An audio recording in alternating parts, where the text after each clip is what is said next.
Закиров иде. Бір театрдан екіншісіне көшіп, Ғабдулла Кариев исеміндегі Қазан Татар дәулет еш тамашачы театрының «Мио, менің Мио» спектаклі хақында видеозма қарап алырбыз. Данылықлы әкиятлер авторы швед yazушысы Астрид Лингрен ижад еткен әлігі әсер татар сахнасына шул қадар келішкен ки хатта режиссер қой вақыт ул миңа татар әкияті болып тыйыла башлады дей. Балалар үшін қойылған спектакльләрдә айрым бер тылсым, нидер кызыклы вакыйгалар бар. Һәм Ғабдулла Кариев исемендәге яшьләр театрында да «Мио, минем Мио» спектакле нәкъ менә шундыйлардан.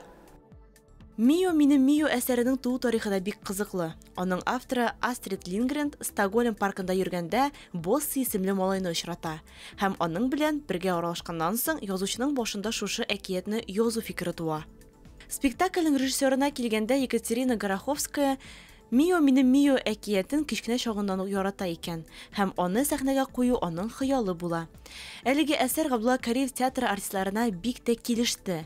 Мин кайвакыт бу әкиятне татарныкы дип тә уйлый башладым, ди режиссер. Екатерина Гороховская турында бик ишеткәнебез бар иде, чөнки ул балалар театры өлкәсендә иң танылган режиссерларның берсе.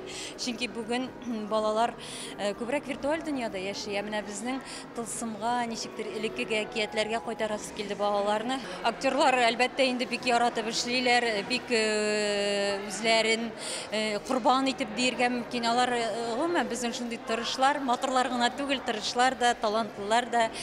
Без сөйнеп тоя алмыйбыз, безнең шундый яшьләребез булганга, чөнки инде менә ничәнче премьерага килгән читтән режиссерлар аларга гашык булып кайтып китә.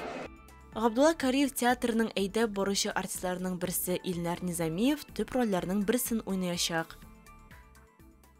Мин бу спектакльдә инде король образында. Шуңа күрә бик матур, үзенчәлекле куелыш һәм инде яңалык, яңа кан дип әйтик. Петербургдан килгән режиссер команда белән эшләделәр. Үзенчәлекле бик матур спектакль. Әлбәттә. Аятрисе шунда бара аласың. Мио, минем Мио. Әлбәттә, бөтен серләрен дә ачып бетерәсе килми. Шуны әйтми калмый булмас. «Мио, минем Мио» сүзләре спектакльдә бик еш яңгыраячак. Ул гади генә сүзләр түгел, әфсин сүзләре.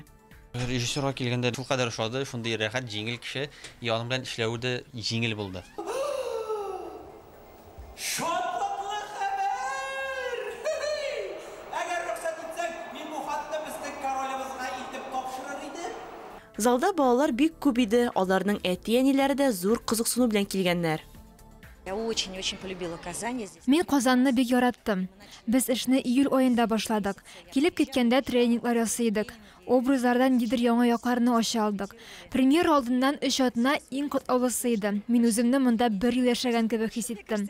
Шәһәрне яхшылап карарга вакытым булмады. Иң истә калганы мөгаен кар яуганыдыр. Урамнар бер мизгелдә ак юрганга төренде. Мне очень понравилось здесь. Почему я сюда пришел? Потому что здесь клевое название и хочу узнать все больше и новое. Мне понравился этот спектакль, потому что он веселый и жду еще клевых таких же спектаклей. И они еще милые и очень развлекательные и интересные. Әлеге спектакль балаларны да, олыларны да уйландыра. Биредә актуаль темалар күтәрелгән. Премьераны күрми калмагыз. «Мио, минем Мио» спектакле сезне могҗизалар иленә алып керәчәк. Дөрес туклану